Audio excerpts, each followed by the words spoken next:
The garden without colors, the first bloom, and proving oneself. We're going to talk about all that and more on today's reaction and review of Wistoria Wand and Sword Season 2, Episode 6.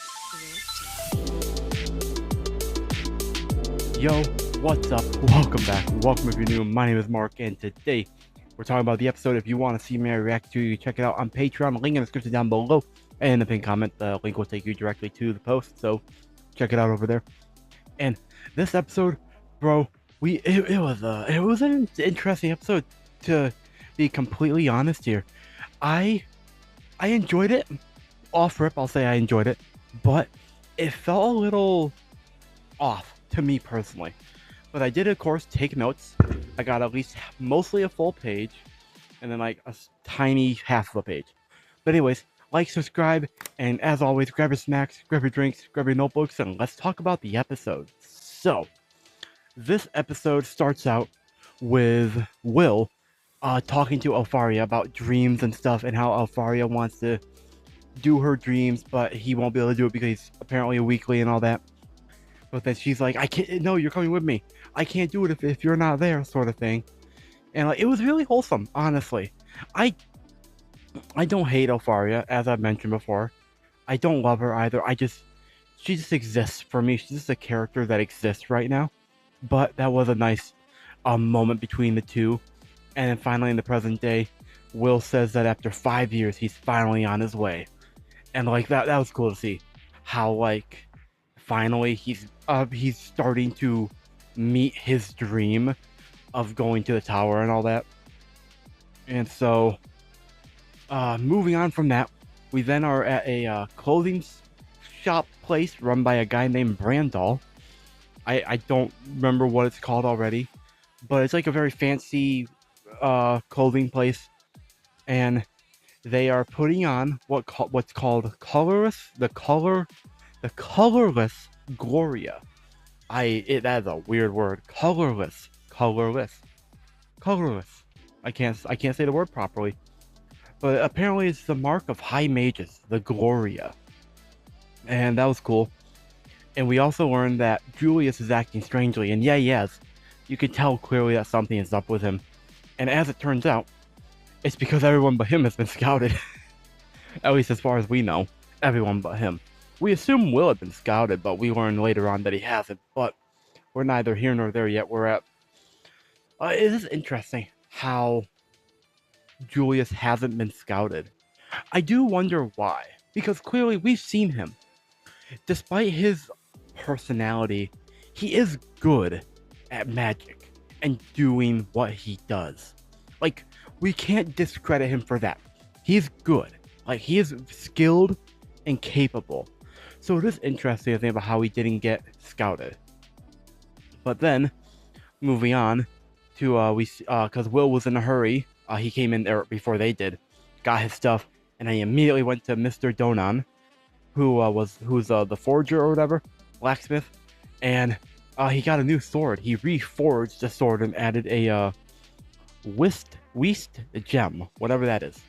And the blade looked dope. I will be completely upfront as well.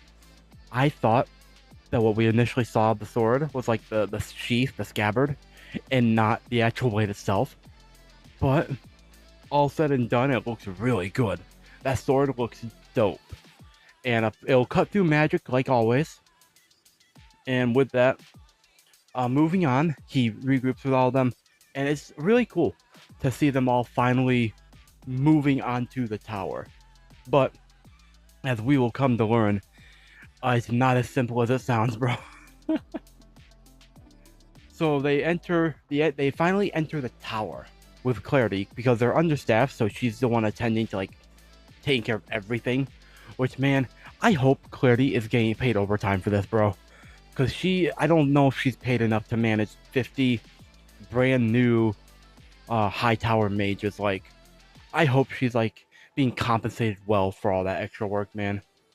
But we finally, she opens the tower and they enter. And finally, they take an elevator, a magic elevator, really cool. And they enter the first floor, which is called the Colorless Garden. Although in the video at the beginning, I called it the Garden Without Color. it was easier than trying to say colorless because I struggled like the first few takes I tried doing the opening for this. So, the colorless garden, which is on the first floor, and we later learn it's called the Graveyard of Wands, which that's not a that's not good to hear, but what we basically how she explains it, she says a lot about the place, this first floor, for how it's like the best place for artificers and magic researchers, and how it's also like the disgrace if you're stuck there as a mage. But also, the way that she described it, to me it sounds like the backbone of the tower, which is cool. Like this is like this props up, metaphorically and kind of physically in a way, I guess, the tower as a whole. Like it's actually a really cool place as well. There's a floating castle and everything. And so they continue and they finally enter the Gate of Pruning, which I wrote down the Gate of Pruning because I knew something was gonna go wrong. And we also finally there we got to meet a guy named Kreutz. Kind of got to meet him more to see him, really. Love his design, by the way. He's the director of the institute, the Upper Institute, or Upper Institute, Upper Tower, Upper Institute. I'm pretty sure. He's cool. We also got to meet some cool designs for other characters as well, like for the Earth faction, especially the Wind faction, bro. The person that we saw, love his design, bro. But moving on from that, thus begins the first bloom, which turns out the first bloom is the scouting results of like seeing everyone become they're like shown who they're scouted, and they change from having Gloria without color to Gloria with color, and the effects that they used to change it was really cool to see. Love that a lot. And then we see that a few people are still left without colors because they haven't been scouted, and that includes, surprisingly or unsurprisingly, depending on who you ask, Will and Julius. We already knew about Julius, but Will, I'll be honest, Will was kind of a surprise. I will also say, Will, I fully expected something when it came to like his Gloria. I fully expected something to go wrong with him because he's Will and because he's the book learner and all that. Like, I genuinely thought something would go wrong with him, but something didn't with that. But of course, he didn't get scouted, and so now they have to like do a test, which I called it. I called that there was like some kind of test for the first bloom, not just for scouting. But as we learned from Alfaria through like a little flashback like a day prior, she's not allowed to scout him. She wasn't allowed to scout him during the school when he was in school, but now Kreutz, the director, won't allow him to be scouted because he still doesn't like the idea of a sword being in the tower. And so now, the way the aide described it, whose name I already forgot, the way she described it is like Will have to prove himself through this through a test, because like if he proves himself, then like everyone will accept him. And I'm gonna be so honest here, I kind of call bullshit on that. He proved himself already, if we're being honest here. He saved the world, or at least technically the world. Like, he saved a lot of people. That should be enough to prove himself, if we're being completely honest here. But whatever. I moved on from that because I think he already proved himself, but clearly I was wrong, I guess. What do I know? I'm just a guy watching the anime. And so now they have to prove themselves by beating some monsters called the Zuctonia, which are like, they were designed by Kreutz, I believe, because he's like, we learn a little snippet about him in the middle of the episode. Like, he's like, he's good at like creating magical stuff and creatures, which that's pretty cool actually. But they're like highly resistant to magic, they reflect stuff, they're just really good. And so now people have to prove themselves and they're struggling. But then Julius, he doesn't struggle, surprisingly, or unsurprisingly, depending on who you ask. Like, he goes pretty hard and like just crushes everything. And people are like complimenting him and wondering also, like me, why he didn't get scouted. And then, but then one of the Earth guys are like, if only he wasn't ice, we would have scouted him. Which, I mean, fair enough, I guess. But no, so that was It is very interesting why he didn't get scouted. And so he even knows he should have been scouted. And like he looks at Alfaria because he wanted to get scouted by her, but she like looks away and like kind of like a pout almost, ignores him. And that was a funny face that he made as well, man. But then also, it's more of like a. It appears that the reason he wasn't chosen is because of how he treated Will at the Grand Magic Games or Festival, whatever it's called. Which I mean, fair enough, but also, on the one hand, I get it from Alfaria's perspective. Like, yeah, he's a bully. He bullied Will and all that. Like, yeah, fair enough. But also, pragmatically, even if he is a bully at times and has an ego, he's good. We gotta acknowledge the fact that he is just straight up a good magic user. Like, yeah, he has a personality problem, but like, he knows what he's doing. He's good. He should still be scouted. Honestly, I do think that, man. And then finally, Julius is like, "Yo, gotta kill some more." Sends off an attack. One goes stray, and the stray shot, coincidentally, might I add, pure coincidence, totally, or just happenstance, it goes straight for Elfie. Like, I don't know how he can like make things even worse than before for himself. By of all the people he had to send an attack at, too, a stray shot, I will obviously add, straight at her is funny as fuck. Like, it's cosmic justice or karma, depending on who you ask.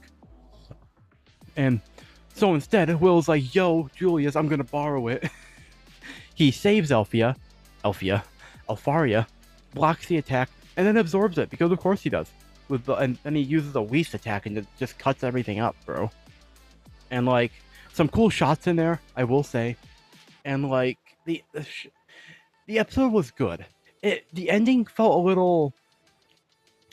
I don't quite know how to explain it, but the episode just felt a little off to me. The ending, at least. But we should also say that obviously Elfie didn't need to be saved. I may not like her as a character or love her, but I don't hate her, and I also know she's good. Like, she didn't need to be saved. Like, let's just admit that. It is cool though seeing Will just like just pop off even before taking that attack. Like, he's just popping off, observing, doing his thing, and blocking attacks and taking them, and just damn, he's just really good, man. I do really like Will as a character, as a main character especially, a lot, man. And like, yeah, this episode, as I said, this episode just felt kind of off to me, and I can't quite explain why. Like, maybe not the whole episode, but the ending, I guess. I think one of the reasons it probably feels a little off to me is because of how last episode went as well. It's kind of a tone shift in a way, but also not. It's hard to explain. I'll just say this was a great episode. I loved it a lot. Is it my favorite episode? No, not by a long shot of this show, especially not season 2. But it wasn't a bad episode by means. It just felt a little off to me. And so I'm going to wrap it up here. Let me know what your thoughts are in the comments down below. Check out our Patreon for the not free. Sorry. It's not free this time. I am going to make this one. This costs money. Unfortunately, you gotta become a member. I know. It kind of sucks, but become a member. Support me. You get all my reactions that aren't free and stuff like that. And exclusives occasionally when I post them. And like, yeah. Patreon down below and the pinned comment.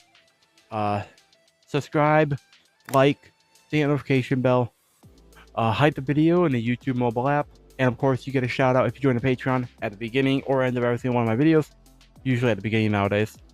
And yeah, with that said, until next time, my name is Mark. Never stop being yourself, stay safe there, and I will see all you incredible people in the next video.